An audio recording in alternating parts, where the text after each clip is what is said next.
In 1943, the United States military secretly built a guided missile that was steered by 3 live pigeons. Dozens of birds were trained. A small cohort was selected for the prototype. Across approximately 250 simulated runs, the missile struck the center of a Japanese warship approximately 89% of the time. By Skinner's later count, 15 years before any radar-seeking warhead achieved comparable reliability.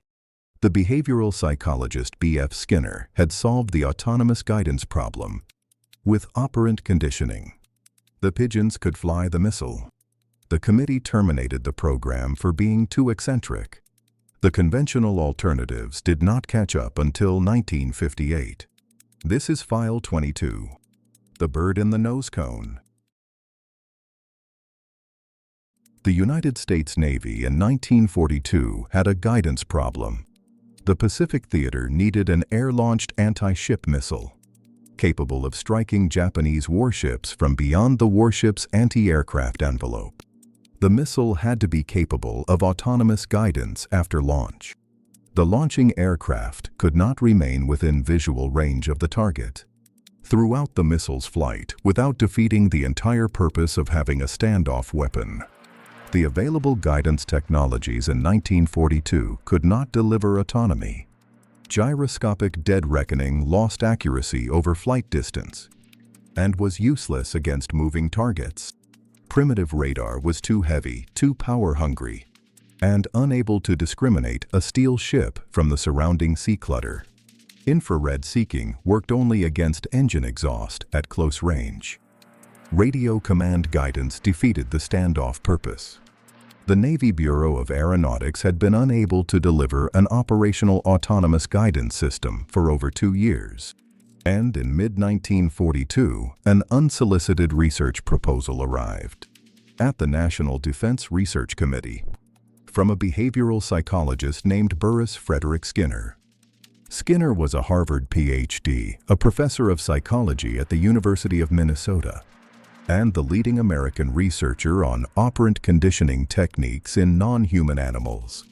He had published peer-reviewed work demonstrating that captive pigeons could be conditioned to peck at any visual stimulus with extraordinary precision and consistency.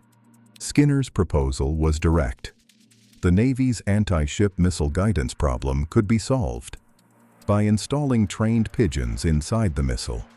The pigeons would, after operant conditioning training, peck at the center of a Japanese warship's image projected onto a small screen inside the missile's nose cone.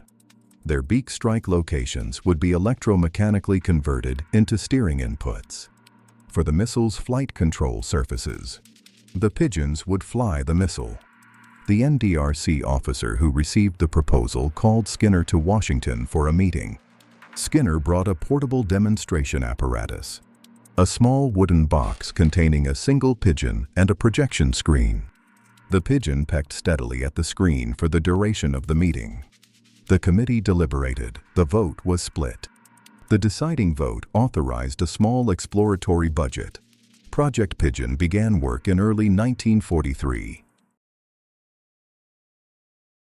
The genius of Skinner's design was that the operant conditioning principle was already mature science by 1943.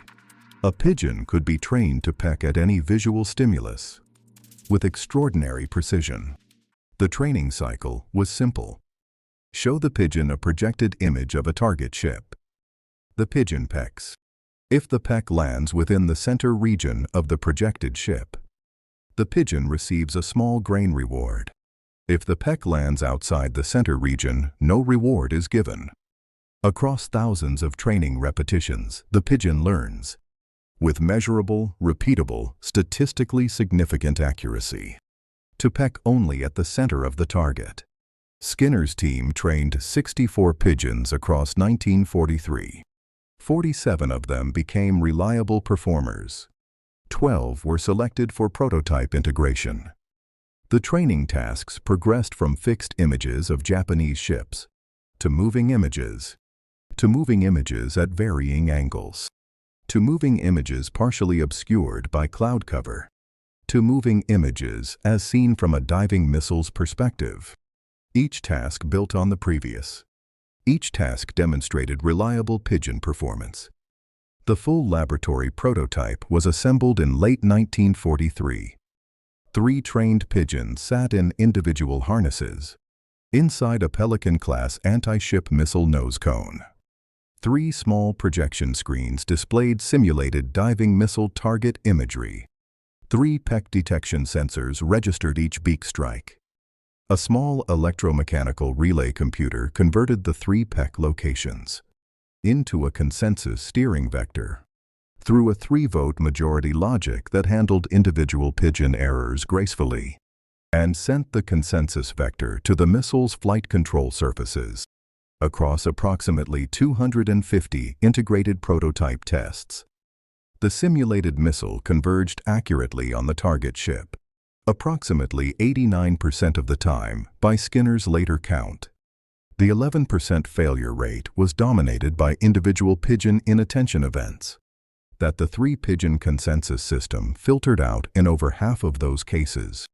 The remaining failures were recoverable through additional training. By Skinner's engineering standards, the prototype was ready for full National Defense Research Committee review. The demonstration was scheduled for early 1944. What Skinner had built, in technical terms, was the first functional implementation of what modern engineers call a closed-loop perception action system. The Pigeon was the perception sensor. Its visual cortex was performing real-time image classification at a level that no 1940s electronic system could approach. The Pigeon's beak was the actuator that converted the classification into a measurable position output. The relay computer was the integrator that converted 3 independent classification outputs into a consensus steering signal. The flight control surfaces were the effector that translated the consensus signal into trajectory correction. The architecture was complete. Every component was demonstrated. The integration was operationally tested. The fundamental insight Skinner had brought to the problem was that a behavioral system could be engineered with the same rigor as a mechanical system. Behavioral engineering was, in 1943, a deeply unconventional discipline. Most American engineers viewed psychology as a soft science, whose claims could not be quantified. Skinner had spent a decade demonstrating in his Harvard and Minnesota laboratories that operant conditioning outputs were as quantifiable, as repeatable, and as engineering-grade reliable as any mechanical system output, measured against the same criteria. The Project Pigeon prototype was the first wartime translation of that decade of laboratory work into an applied military hardware system. Skinner himself was, by his own later accounts, intensely focused on the technical engineering rather than the eccentric novelty. He did not view the Pigeon as a strange substrate. He viewed the Pigeon as an available substrate that could be conditioned to perform a discrimination task that no other available substrate in 1943 could perform. The committee that would review the prototype the following spring would, in his anticipation, focus on the same technical metrics he had been refining: the convergence rate, the fault tolerance, the training cycle efficiency, the integration with the flight control system. The substrate would be incidental. He was wrong about that. The National Defense Research Committee demonstration took place in early 1944 in a wood-paneled committee room in central Washington. Skinner had transported the full Project Pigeon prototype from Minneapolis, specifically for the demonstration: the missile mock-up, the 3 Pigeon nose cone, the projection apparatus, the relay computer, the simulated flight control surfaces, the 3 Pigeons themselves, calm in their individual harnesses. He briefed the committee for 45 minutes. He explained the operant conditioning principle. He described the 3 Pigeon redundancy logic. He showed the 89% convergence on target rate from the laboratory prototype tests. He turned to his lab assistant. She lifted the cover plate from the missile nose cone. The pigeons were visible to the committee. The committee members leaned forward. The lab assistant turned on the simulated target image film loop. Each pigeon stared at its projection screen for a moment. Each pigeon began pecking at the center of the projected Japanese cruiser. At a steady rhythm, the relay computer processed the 3 peck inputs. The simulated flight control surfaces responded. The simulated missile traced a clean diving curve onto the target ship's center. The impact converged accurately. The committee watched 18 consecutive successful runs across the demonstration window. Each run varied target angles, cloud cover, altitude. Each run converged accurately. Each run took approximately 90 seconds. At the conclusion of the demonstration, the committee chair turned to Skinner and said, "Thank you, this has been a most remarkable demonstration." The committee adjourned to private deliberation. Skinner returned to Minneapolis to wait. For 3 months, he received no formal communication. He continued training additional pigeon cohorts in case the program was approved. In the spring of 1944, he opened a sealed envelope from the NDRC. The letter informed him that the National Defense Research Committee had determined the Project Pigeon proposal was too eccentric for further wartime investment. The program would be terminated effective immediately. Project Pigeon was terminated in the spring of 1944. Skinner received a letter informing him that the proposal was too eccentric for further wartime investment. The program would be closed effective immediately. The program was revived in 1947 under the code name Project ORCON, short for Organic Control, at the post-war Naval Research Laboratory. The post-war guidance technology landscape was, by 1947, still uncertain. Radar-seeking warheads remained experimental and unreliable. Infrared homing remained unreliable against ships. Inertial navigation had improved but could not independently terminal guide. The Project Pigeon technical results from 1944. Approximately 89% convergence on target. Fault-tolerant 3-pigeon consensus. Mature operant conditioning training methodology. Remained by Naval Research Laboratory assessment. The most successful demonstrated autonomous anti-ship guidance system on file. Skinner returned to lead the technical work. He reopened the laboratory in Minneapolis. He trained new pigeon cohorts. He integrated the system with newer 1947-era guidance hardware. He worked methodically through 1947 and into early 1948. The integrated tests achieved an approximately 92% convergence on target rate. And in mid-1948, Project ORCON was terminated for the second time. The competing post-war guidance technology programs, radar, infrared, inertial, were perceived as politically more defensible to congressional appropriations committees. The Project Pigeon technical results were placed in a Naval Research Laboratory archive. For future reference, Skinner returned to his academic career at Harvard. He continued to publish behavioral psychology research. He never returned to military applied research after the second termination. Project Pigeon and Project ORCON remained classified at the National Defense Research Committee level until partial declassification in the early 1970s. In a recorded oral history interview in his Harvard office in the early 1980s, Skinner, by then in his late 70s, spoke frankly about the program. He said the pigeons could fly the missile.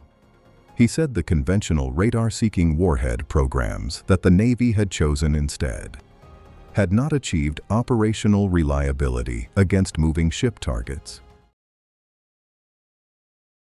Until the late 1950s, he said the pigeons would have been operational in 1944. The published Naval Research Laboratory Technical Evaluation of Project ORCON in 1948 concurred with Skinner's later assessment in measured language. The report stated that the system had demonstrated convergence reliability that exceeded any other autonomous anti-ship guidance system the laboratory had on file. The report noted that the operational integration with available 1948 missile platforms was straightforward. The report concluded that the program was technically ready for limited-rate operational production. The report's recommended termination was based on programmatic factors rather than technical factors. Those programmatic factors are documented in the Surviving Naval Research Laboratory Administrative Correspondence from 1948. The correspondence shows three concerns repeated across multiple committee memoranda. First, the operational concept was, in the language of one memorandum, difficult to defend in front of a budget hearing. Second, the supply chain for trained pigeons would require establishment of a permanent military operant conditioning training infrastructure that did not exist anywhere in the post-war Department of Defense organizational chart. Third, the political optics of the United States Navy fielding a missile guided by a live bird were assessed as risky in the early Cold War media environment. None of those concerns were technical. All three were institutional. The institutional preference was for guidance technologies that looked like conventional engineering. Radar, infrared, inertial, even at the cost of accepting an additional decade of operational unreliability. Against the actual mission, the institution chose its own self-image over the operational metric. Skinner spent the rest of his career in academic behavioral psychology. He never accepted military applied research funding again after 1948. His subsequent published work, Verbal Behavior in 1957, Beyond Freedom and Dignity in 1971, About Behaviorism in 1974, established him as one of the most cited and most controversial psychologists of the 20th century. None of that work referenced Project Pigeon publicly, until partial declassification permitted him to do so in the 1960s, when the program was finally declassified. Skinner's American Psychologist article in 1960 was the first authoritative open-source account. The article was titled simply "Pigeons in a Pelican." It described the laboratory work, the prototype results, the demonstration, and both terminations with the same matter-of-fact language Skinner used in his Harvard laboratory notebooks.